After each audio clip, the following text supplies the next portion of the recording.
Graça e paz, sejam todos muito bem-vindos. Este é o canal Ensine Palestra. Meu nome é Alex Paulo.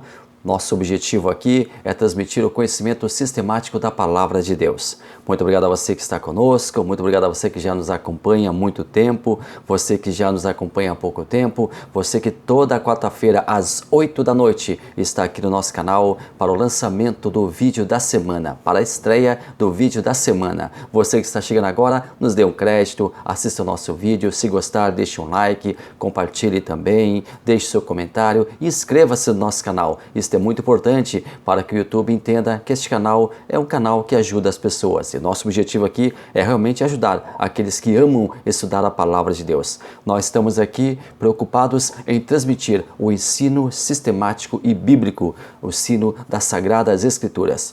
Nós trabalhamos aqui no nosso canal a revista Lições Bíblicas, o guia de estudos da Casa Publicadora das Assembleias de Deus. Nosso tema do trimestre é o plano de Deus para Israel em meio à infidelidade da nação, as correções e os ensinamentos divinos no período dos reis de Israel. Nosso comentarista do trimestre é o pastor Clayton Ivan Pomerling e nós estamos chegando hoje à lição número 8. Já ultrapassamos o nosso trimestre, já ultrapassamos a segunda metade do nosso trimestre e vamos hoje estudar sobre um ponto bem interessante. Nós vamos estudar hoje sobre um episódio muito marcante na vida do ministério do profeta Eliseu, a cura de Naamã. Lição número 8, Naamã é curado da lepra. Então vamos juntos trabalhar este tema, vamos juntos aqui na nossa revista Lições Bíblicas, estudar mais esta preciosa lição. Vamos juntos? Canal Ensine Palestra com você.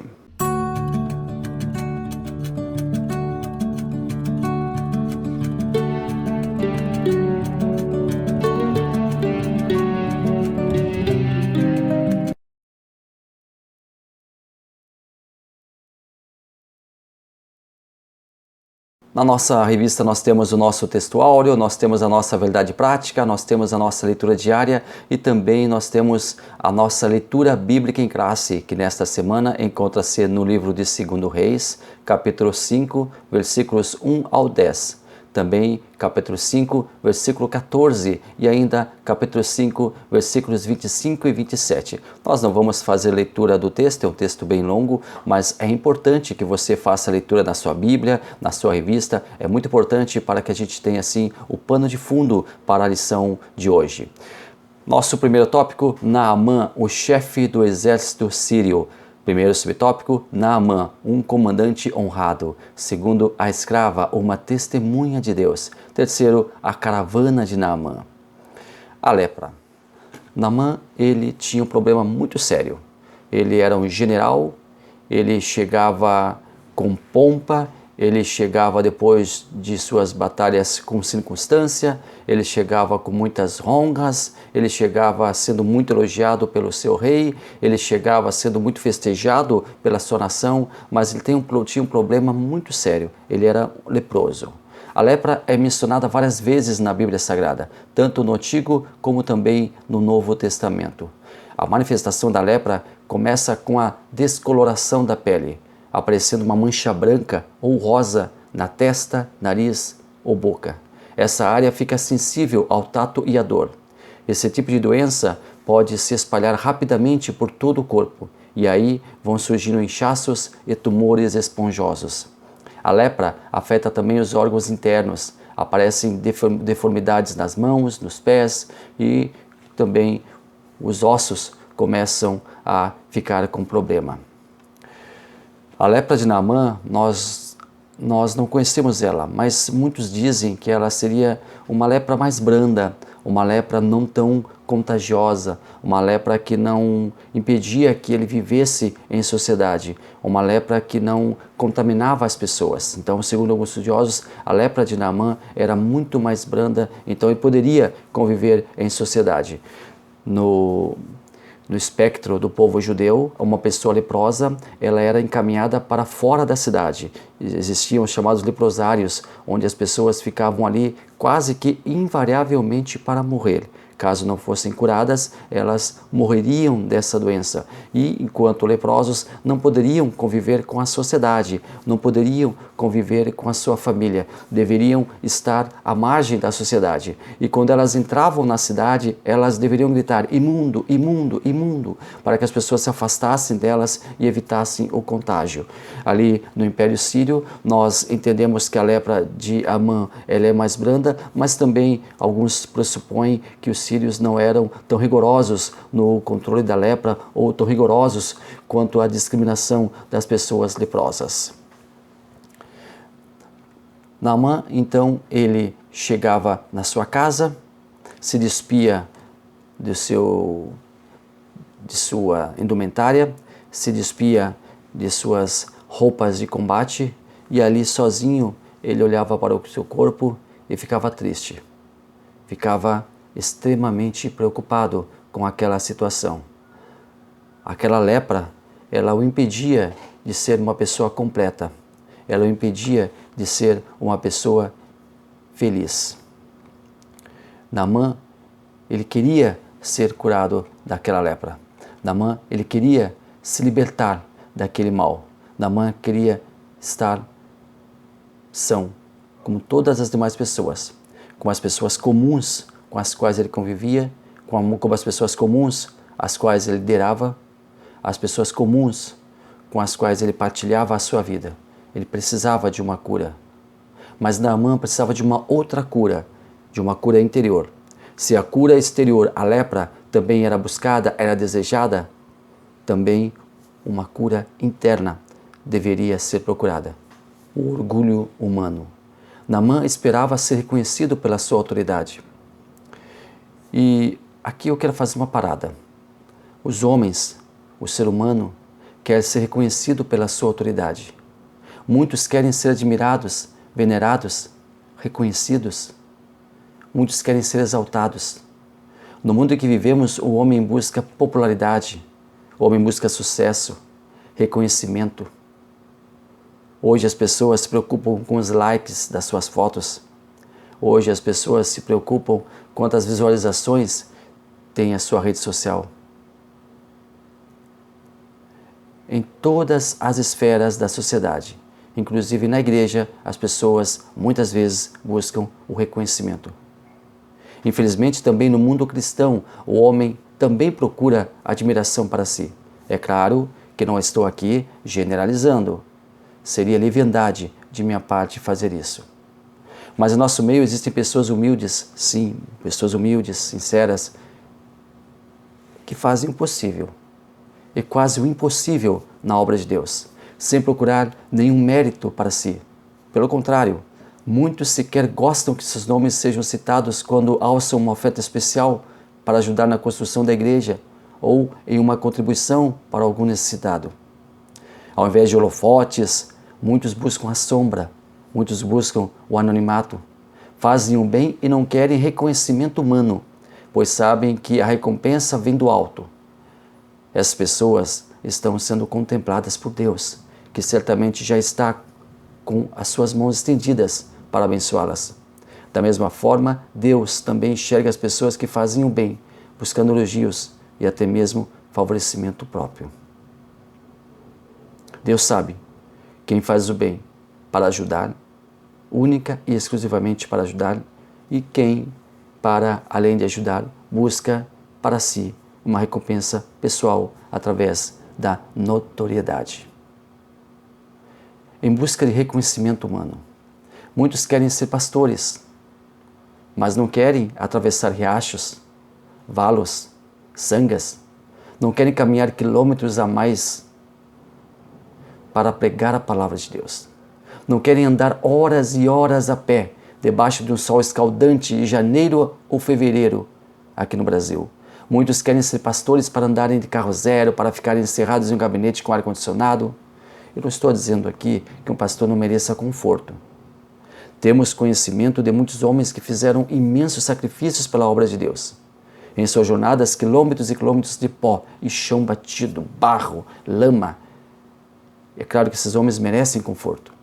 Eu estou falando de jovens, rapazes, moços que sonham com pastorado, mas se fossem falar com pastores antigos que passaram trabalho para fazer a obra, logo desistiriam. Diriam, isso não é para mim, eu não aceito sofrimento. Por que eu estou falando isso? Porque Naamã era um general, Naamã era uma autoridade. Voltando aqui ao texto bíblico, Naamã era uma pessoa notória. Todos reconheciam Naamã, todos reverenciavam Naamã, todos admiravam Naamã. Admiravam Naamã saindo para a batalha, admiravam Naamã voltando vitorioso com os seus soldados, voltando vitorioso com os servos, voltando vitorioso com os escravos, voltando vitorioso com os prisioneiros. Mas quando Naamã entrava na sua casa, ele sentia uma dor muito grande que não poderia ser preenchida. Naamã, ele sentia a dor da solidão. E na dor da solidão, ele sentia o seu problema. Ele visualizava o seu problema. Naamã nos planos de Deus. Naamã estava nos planos de Deus. Ele era um vencedor porque Deus o fazia triunfar. Mesmo sem reconhecer o poder de Deus em sua vida, a influência de Deus em suas vitórias, Naamã era um escolhido, só faltava o encontro. E esse encontro estava prestes a acontecer. Quem sabe você ora há muitos anos para que Deus salve algum familiar seu. Quem sabe você interceda pela proteção divina sobre um filho, sobre seu marido, sobre sua esposa. Saiba que o amor de Deus a você faz com que Deus estenda seu manto protetor sobre seu filho, por exemplo, seu marido, por exemplo, sua esposa, por exemplo. Talvez ele ou ela ande por todos os lugares em companhia de pessoas más, ande em lugares perigosos. De repente, ele se vê livre de um grande perigo. Talvez ele ou ela pense que se livrou da armadilha pela sua astúcia, pela sua valentia, pela sua inteligência, quando na verdade Deus, pelo amor à sua mãe, ao seu pai, ao seu marido, à sua esposa, que clama em favor de um ente querido, concede o livramento e protege de todo o mal. Nunca deixe de interceder pelos seus entes queridos. Deus protege a eles através da sua oração. Entrada triunfante. Como nós já falamos, Naamã era o vencedor, uma pessoa acostumada com o triunfo, com as vitórias, conhecer de perto a emoção de entrar triunfante na cidade, ser aclamado pelos seus grandes feitos, ser ovacionado pela multidão que se aglomerava, esperando ver o grande general Naamã chegando ileso de mais uma grande batalha, à frente de seu exército, à frente de seus soldados, à frente dos conquistados. Naamã vinha trazendo presos, acorrentados, pessoas feitas cativas durante a ocupação de suas cidades. A glória e a exaltação. Naamã era um homem acostumado com a glória, tinha acesso direto ao rei. Esse tinha em Naamã um grande guerreiro, um representante nato da potente Síria. Imagina, Naamã sendo recepcionado pelo seu rei, e esse o leva até a sacada do palácio real para que Naamã seja ovacionado pelo povo. Tristeza e humilhação. Quando o grande Naamã chegava em sua casa, tirava a armadura, ele se deparava com sua triste condição, um leproso. Não podia beijar sua esposa, sequer abraçá-la. Se tivesse filhos, não os podia abraçar ou afagar. Ele era apenas um leproso, um homem condenado a viver com uma doença incurável que cedo ou tarde, dependendo da situação, dependendo do tipo da doença, poderia levá-lo à morte. Distante das glórias, dos aplausos, Naamã, quem sabe, se refugiasse em um canto da sua casa para chorar sua dor e perguntar a si próprio: por que eu? Por que, sendo eu um vitorioso, ganho batalhas no meu exército e estou sendo minado por uma doença? Por quê? Muitas pessoas famosas têm o reconhecimento pelo trabalho que realizam. São ovacionadas em público, mas de noite no refúgio de seus quartos também travam a mesma guerra interna que Naamã experimentava. Nós olhamos para o exterior e vimos a alegria, o semblante de vitória, mas o que não podemos enxergar é que muitas vezes o interior guarda um sofrimento, uma mágoa, uma dor escondida, que não permite que a pessoa seja realmente feliz. No lugar certo, na hora certa. Dentre os cativos de Israel, lá vinha uma menina que se via separada de sua gente, que se via separada de seus pais. Ela, com certeza, não sabia, mas Deus estava prestes a usá-la para evangelizar e levar a salvação ao comandante Naamã. Nós sabemos o nome dela, é anônima. E nós temos várias personagens anônimas na Bíblia Sagrada. Vários homens, várias mulheres que sequer nós conhecemos o nome, mas que tiveram uma grande fatia de contribuição no agir de Deus. E essa menina, ela é um exemplo disso. A sua preocupação para com Naamã, seu senhor, mostra que ela era uma pessoa boa. E também mostra que o general, que em guerra não tem compaixão de seus inimigos, mas ao que parece, Naamã, em sua casa, era uma pessoa afável. Ela então fala para sua senhora, esposa de Naamã, que se ele, Naamã, estivesse na presença do profeta Isaías, não era Isaías. Do profeta Jeremias, não, também não. Ela falava do profeta Eliseu, que é o tema do nosso assunto na semana passada. Nós, semana passada, falamos sobre o início da obra de Eliseu. E nós convidamos você a assistir o vídeo da semana passada, onde você vai ver como iniciou o processo de Eliseu na sua nova trajetória. O processo de Eliseu sendo o sucessor de seu Senhor, sendo o sucessor de Elias. Vale a pena assistir este vídeo. Então, a esposa de Naamã leva o assunto até seu marido, que vê então uma luz no fim do túnel. Uma luz começa a brilhar lá no fim do túnel. Se uma luz em um túnel escuro é algo que os servos verdadeiros do Senhor devem almejar, também Naamã almejava uma grande vitória. Talvez aquela luz fosse o raiar de uma nova vida. Voltando aqui à menina, mesmo vivendo longe da sua gente, aquela menina mostrava confiança em seu Deus. Ela continuava confiando em Deus. A despeito de agora estar em terra estranha, na condição de empregada, de serva, ela ainda confiava no seu Deus.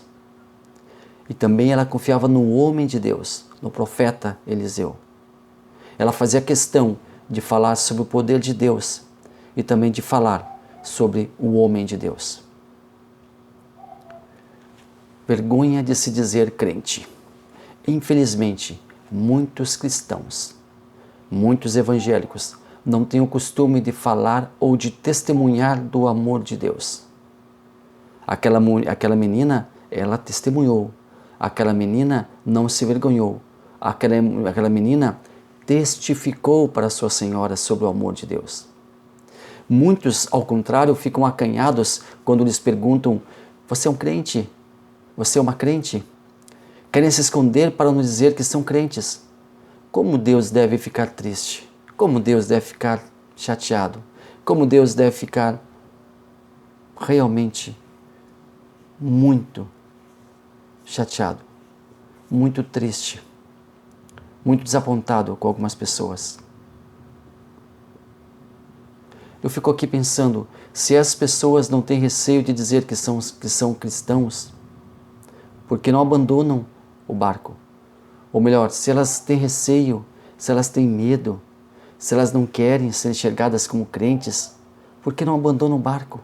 Por que não mudam de credo? Pois se é para ser cristão anônimo, um cristão secreto, não testemunhar, eu acho que não deve a pena valer o esforço de continuar. É como alguém que tem um poço de água em meio a um deserto repleto de pessoas à procura de algo para beber. É exatamente assim Não vou falar que tenho água, pois todos saberão que sou um privilegiado em meio a tanta sequidão. E nós temos a água da vida para distribuir generosamente para todos. A fonte nunca secará e jamais ficaremos com sede por ofertar essa gloriosa fonte de luz. Chegamos agora ao nosso segundo tópico, o mergulho no Rio Jordão. Primeiro subtópico, Eliseu não se impressionou com a pompa. Segundo, a decepção e a cura de Naamã. Terceiro, Deus ainda opera milagres e não misticismo. Desconhecendo o próprio Deus. O rei de Israel, ao receber Naamã com uma carta em mãos, onde o rei da Síria pede que o rei de Israel cure, providencie a cura de Naamã, o rei de Israel, quando vê isso, quando vê aquela carta, quando vê aquele general na sua frente, fica temeroso. Tanto que logo ao receber o pedido do rei da Síria, fica apavorado, pensando que tudo aquilo não passava de uma grande armadilha, uma desculpa para travar uma nova guerra. Ele desconhecia o Deus de Israel. Parecia desconhecer que ali em Israel tinha servos de Deus, que poderiam sim interceder por aquele homem e ele ser curado. Mas o próprio rei, ao que parece, não acreditava nisso. Conhecendo o Deus que serve, Eliseu tinha intimidade com Deus. Conhecia o verdadeiro e único Deus. Mandou dizer ao rei que enviasse Naamã. Naamã poderia vir até ele, porque ele, Naamã, descobriria que ainda existia profeta em Israel. Isso chama-se confiança. Um servo de Deus tem que ter confiança na providência divina. Sem bajulação. Eliseu não se importava com a grande posição de Naamã. Para o servo de Deus, ali, Naamã, que chegava em Israel para ser curado, um inimigo de Deus que chegava em Israel para pedir a cura, ali estava uma pessoa que, a despeito de ser inimigo, a despeito de ser inimigo do povo de Deus, a despeito de ter travado lutas contra o povo de Deus, a despeito de ter levado muitos cativos, dentre eles aquela menina, para a Síria. Aquele homem ali deveria ser curado, para que ele entendesse que ali Israel tinha um profeta, servo do Senhor, que ali Israel tinha o Deus Todo-Poderoso, e ele, Naamã, precisava reconhecer isso e levar esse reconhecimento para a sua terra. Se ele, Naamã, estava prestes a ser curado, era para saber que em Israel ainda existia profeta, que o Deus de Israel estava no comando de toda a situação. Hoje, em nossas igrejas, vimos pessoas ímpias recebendo homenagens, tendo lugares de destaque na plataforma, em nossos púlpitos, enquanto muitos servos de Deus não recebem um tratamento igualitário. O que diferencia um do outro? O status. Naamã tinha status, mas não perante Eliseu. Ali o grande general não recebeu nenhum tratamento especial. Era um homem comum, um homem doente, um leproso, que seria curado pelo poder de Deus. Muitos pastores deveriam seguir o exemplo de Eliseu. Muitos líderes evangélicos deveriam seguir o exemplo de Eliseu. É claro que as autoridades constituídas devem receber um tratamento à altura, principalmente quando nos dão a honra de se fazerem presente na casa de Deus. Mas o púlpito somente deveria ser utilizado, a plataforma somente deveria ser utilizada por membros em comunhão com o corpo de Cristo. Cura interior. Quem privasse da intimidade de Naamã saberia imediatamente o que ele buscava: a cura da lepra. Uma doença contagiosa que poderia levá-lo, se fosse o caso, à morte. E para um guerreiro valente, valoroso, acostumado a batalhas, ser vencido por algo invisível era extremamente difícil de aceitar. Ele queria sim ser curado, mas Deus estava preocupado com a cura interior de Naamã. Ele precisava perder o orgulho. Naamã era orgulhoso e precisava perder esse orgulho. Naamã era arrogante, precisava perder essa arrogância. Naamã era prepotente, precisava perder essa prepotente. Precisava lavar a sua alma, não apenas o seu corpo. Deus havia escolhido Naamã e agora estava preparando a sua purificação, não apenas exterior, como também interior. Quando Naamã soube que deveria se banhar naquelas águas sujas, ficou irritado. Quase desistiu de tudo. Só reconsiderou aos apelos de seus soldados, que o convenceram de fazer o que o profeta havia ordenado. Naamã, então, contrariado, cede aos apelos daqueles homens e resolve fazer o que Eliseu havia proposto. E para sua surpresa, na última vez que banhou-se, na última vez que entrou ali, ele viu a sua pele tornar-se como a pele de uma criança. Veja, a Bíblia não fala que sua pele ficou como a de uma pessoa da sua idade, mas como a pele de uma criança, ou seja, lisinha, sem rugas, sem marcas. Quando Deus opera, Ele não deixa dúvidas. Quando faz milagres, Ele faz realmente obras que enaltecem sua divindade. A conversão de Naamã. Naamã agora era uma nova criatura, interior e exteriormente, nos dois sentidos, física e espiritualmente. Agora ele estava curado de uma doença cruel, fora alvo da graça divina. E também havia recebido uma lavagem interior que o livrou de todo orgulho, prepotência e arrogância. Estava convertido ao único e verdadeiro Deus. Ele tivera uma experiência com o Deus de Israel. O mesmo Deus que entregou em suas mãos o seu povo, que permitiu sua vitória sobre Israel, agora entregava a Naamã uma nova vida, uma nova condição, sem medo agora Naamã da morte. Agora ele poderia abraçar, ele poderia beijar sua esposa, seus filhos, caso ele os tivesse. Já não era mais imundo, mas um homem purificado, o mais novo servo de Deus, Jeová. Chegamos ao nosso terceiro tópico, Geazi é acometido da lepra. Primeiro subtópico, a rejeição dos presentes. Segundo, homens de Deus não se deixam vender. Terceiro, por ganância, Geazi é acometido da lepra. Talvez você esteja ouvindo um barulho de chuva, talvez você esteja ouvindo algum barulho de trovoada, de trovões. É uma chuva muito gostosa que está acontecendo aqui no Rio Grande do Sul, está chegando aqui e nós louvamos, agradecemos, exaltamos a Deus por ela. Ela é muito bem-vinda e Deus seja louvado pela essa chuva que acaba de chegar aqui. Geazi, acertando o alvo. Geazi era um servo leal, era um discípulo de Eliseu, ajudava o seu senhor, e muitas oportunidades foram muito úteis a Eliseu. Geazi errando o alvo. Quando Geazi vê Eliseu não querendo, não fazendo questão dos presentes Naamã, e era muita coisa, eram presentes preciosos, Geazi fica frustrado com o seu senhor. Geazi fica decepcionado com Eliseu. Achava que Eliseu deveria receber os presentes. Porém, Eliseu sabia que a honra, o louvor e a glória pela cura de Naamã era dele, do Senhor Deus Jeová. E entendia que os presentes não deveriam ser aceitos. Porém, Geazi vai atrás de Naamã e, quando alcança Naamã, mente. Olha só, mente para Naamã que Eliseu mudou de ideia e queria agora os presentes. E recebe de Naamã os presentes. Volta feliz, alegre, sorridente com aqueles presentes. Geazi errou feio. Geazi se comprometeu todo o seu trabalho, todo o seu ministério, toda a sua dedicação, toda a sua serviência a Eliseu, com aquele ato tão irracional, tão errado. E é castigado com a lepra.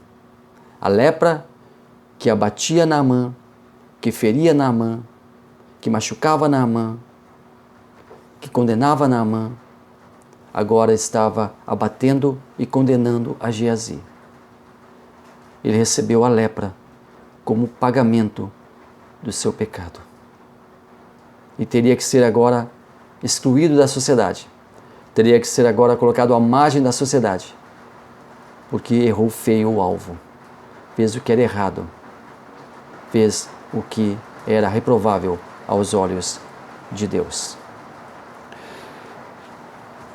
Nós queremos encerrar o nosso trabalho de hoje, nós queremos encerrar a nossa aula de hoje, nós queremos encerrar o nosso vídeo de hoje, trazendo para você a seguinte reflexão. Você é um instrumento nas mãos de Deus. Queira ser esse instrumento. Queira ser usado por Deus. Queira ser abençoado por Deus. Queira, através de Deus, ser abençoador das pessoas. Queira, através de Deus, ser aquele que ajude as pessoas a encontrar o seu caminho, a encontrar o seu alvo, a encontrar a sua bênção. Mas saiba, você é um instrumento usado por Deus. E a honra, o louvor e a glória é toda dele, do Deus Todo-Poderoso.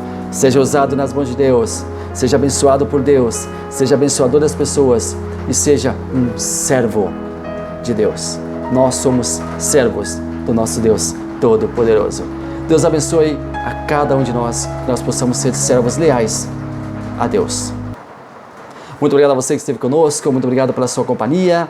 Vamos juntos para mais um vídeo na próxima semana, quarta-feira às 8 da noite, nós estaremos aqui para a estreia do vídeo da semana. Deixe seu comentário, deixe seu like, inscreva-se no canal, esteja junto conosco. Deus abençoe maravilhosamente a sua vida.